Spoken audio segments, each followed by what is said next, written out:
This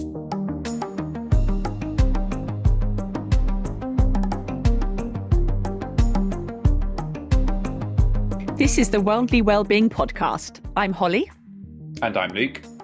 Through our website and this podcast, we're seeking to connect with what worldly wellbeing means. And by listening today, you're joining with us. Përshëndetje. Mirëseveni. Unë jam Luka. Si jeni sot? Unë flet shumë pak shqip. In case you're not all linguists out there, that was a little bit of Albanian to intro our topic for today. We are going to be briefly exploring the wonders of Albania. And this podcast works particularly well with the blog entry on our website, Learnings from the Land of the Eagles. Albania is definitely a country that people have mixed opinions about. Not many people know a huge amount of detail about the country, and the information they do know is based in stereotype and usually really bad representation in the media. It's also a country that's actually, over the last 50 to 70 years, been through a huge amount.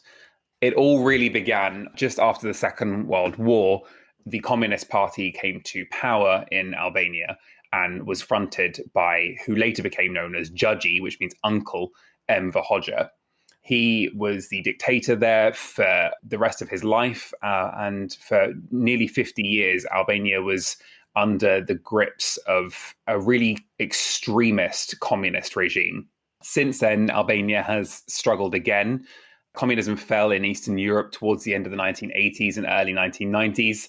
And where other countries in the region really began to thrive, particularly through tourism, Albania began to struggle with the failure of large pyramid schemes, which led to civil unrest and nearly a civil war in the late 1990s. And since then, the recovery period has been slow. It's been hard. The route to EU membership has not been as smooth as many would have hoped. And there has been a huge number of particularly younger people leaving Albania, attempting to find work and a better life elsewhere, which has meant that Albania has at times stagnated. But there is also a lot of promise and a lot of hope. Albanians are a beautiful people, and there is a real desire by those who still live in the country to see and develop a country which they can continue to be proud of, because they're a deeply patriotic people. It sounds like Albania's had a really challenging recent history. Luke, could you just tell us a little bit about your relationship with Albania? Yeah, it's a bit of a random one, really. I first went to Albania in 2006. It was my first real experience of going to a country that was so vastly different to my own upbringing, but also where I was immediately confronted with abject poverty, with great swathes of inequality, but also an environment where the family unit and the kind of reliance on culture was front and center. So I went to Albania as part of my first gap year after my A-levels, and I spent a week working with a local church there. I then went back a year and a half later to spend 3 months with them. And I've been going back ever since. My relationship has evolved. So I've got wonderful friends who I consider to be family there. My best friend recently had his first son, whose middle name is named after me. So that was a real honor that I take very seriously because of how important family is in Albania. So you're officially tied to the country now. Yes, I'm officially a judgy and uncle now. And so my ties have strengthened. And it's a country that my own commitment to has evolved. So initially, it was very much rooted in my faith and church connections, which continue with a number of charities over there. But it also now focuses on the LGBT rights movement in Albania. I'm a patron of the charity Streha, which is a shelter for LGBT homeless young people, the first of its kind in the region. And it's a real privilege and an honor to be involved in those kinds of contexts in a country that is desperately focusing on the future and what's next. I think it's really lovely to see how you've gone through all the stages of visiting somewhere and being impressed, both positively and negatively by it, by feeling like you want to connect some more and respond to the challenges and the things that you've seen there. And yet at the same time, it seems like Albania has sort of entwined itself in your life and with you as a person. Yeah, there's no way that I could ever have foreseen the connection that has grown. But definitely there is a part of me now that will be forever Shqiptar, will be forever Albanian. And I can't escape that. Sometimes I wish I could. Albania is an incredibly frustrating place to be as well. Particularly if you are a Brit or a Westerner traveling to Albania, the lack of a queuing system, the fact that everyone has an opinion about everything, regardless of whether they actually have any education or any understanding of what it is they're talking about. It's also a hard place to be in many other ways. And it's hard to interact with a culture and a society that is at times deeply unequal. In your blog, you talked about this and you described the country as being seen on the frontier of Europe. As you've said, there's quite a negative reputation and perhaps representation of the country. What are the complexities surrounding this? Yeah, so I mean, everything I'm about to say is caveated by the fact that I'm a foreigner to Albania, and I only have an insight as a foreigner, not as someone who's grown up in the country. But although Albania is beautiful in so many ways, including its natural landscape and its people, it does continue to have its problems. As I mentioned earlier, the path to EU membership has been bumpy, and that's largely been down to a few key factors, including judicial corruption. So there's been a recent scandal around judges that had been appointed and getting cousins or family members specific jobs or being able to get into specific aspects of the government. Discrimination and abuse is a huge problem. Discrimination against marginalized groups, not only LGBT plus people, but also the Roma community. They are considered outsiders to Albanian society. And abuse, domestic violence. And particularly recently in Albania, there has been a lot of news coverage of ongoing issues regarding rape and sexual assault.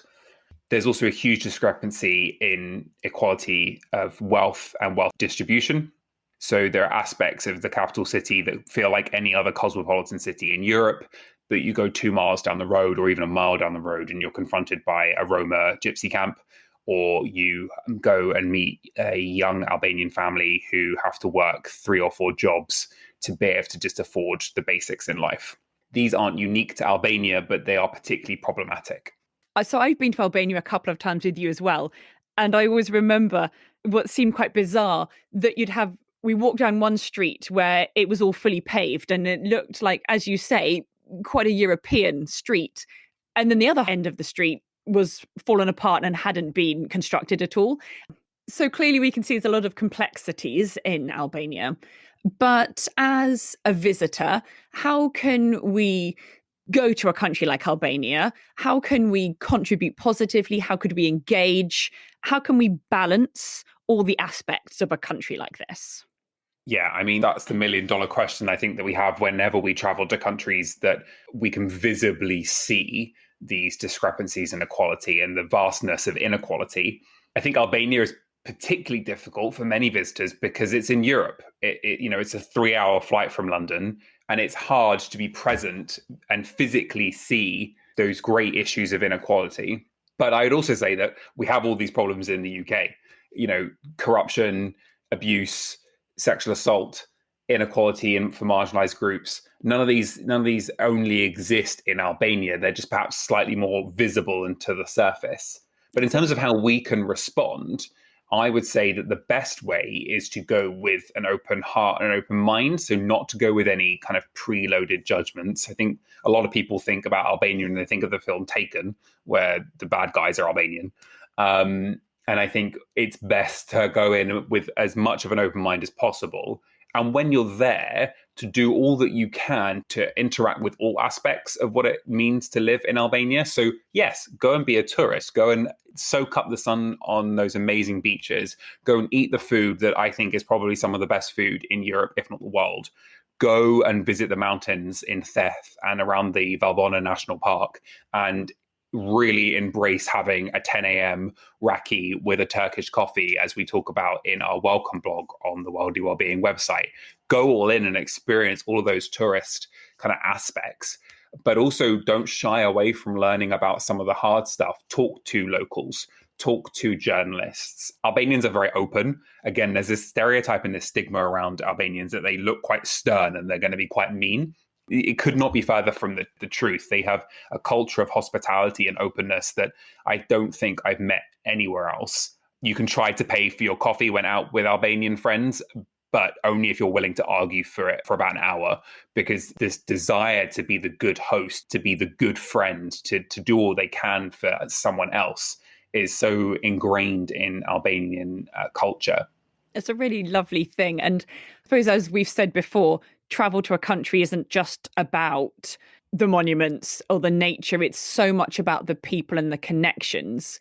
If you can connect with a local, discuss these kinds of issues, because how can we as a tourist comprehend what their country really is like without hearing from them? Yeah, absolutely. And if you're going to go to Albania, if you're going to go to Tirana and spend a long weekend there, I would really recommend going and finding, there's a local newspaper that's printed in English, pick up a copy of that, go sit in a local coffee shop, flick through the pages, and then find someone in there that speaks good enough English to have a conversation with, and they will be ecstatic to have that conversation, particularly if it's about politics, and you will learn so much. You might not agree with everything that you read or that you're being told, but you'll never be far away from an Albanian who wants to share their opinion, particularly on politics. And so, talking of visiting Albania, do you have any other advice for a tourist wanting to visit? Yes, so I have some top tips. Please tell us. Absolutely. The first one is know how to say the word good. You can use it in every context, and it's a response, like kind of like how we might say okay. It kind of flits in anywhere, and even at times where you think you wouldn't say it, just chuck it in because it seems to be the response that you can use.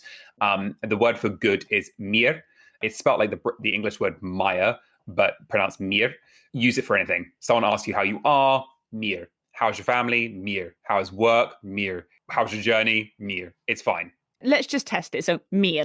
Mir. Mir. Oh. Like meerkat. Yeah, kind of like that. Yeah. And there's just like, it's kind of a bit more of a kind of up and down than we have in English. It's quite a musical language in that there's a lot of kind of inflection in tone. So my second bit of advice is be prepared for a culture shock. It is Europe, but not quite as you know it. And that's why I think it has so much to offer. It was in the Ottoman Empire, so there is a huge Turkish influence there as well. So like I mentioned, Turkish coffee and a lot of food from that part of the world has influenced Albanian cuisine as well.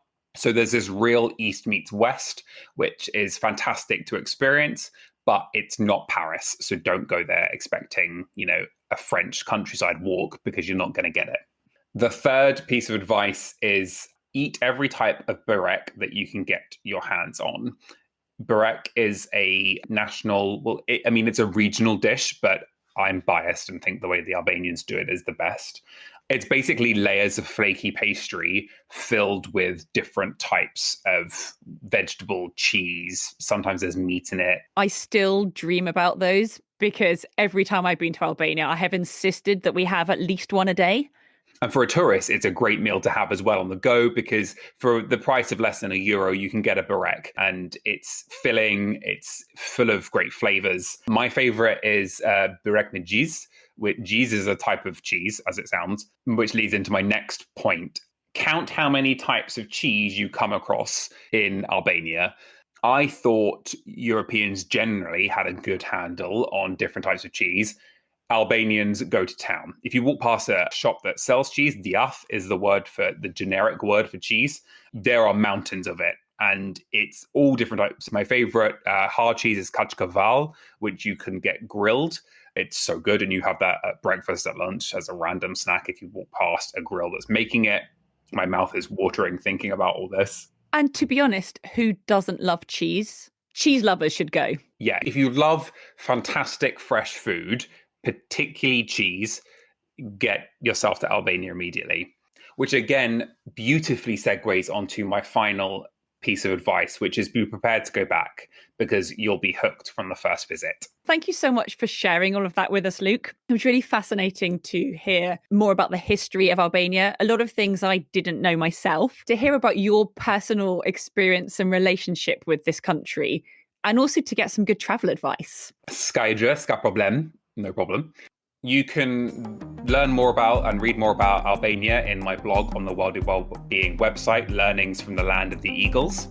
And do tune in next week for our next podcast. Bye. Mira Pavshim.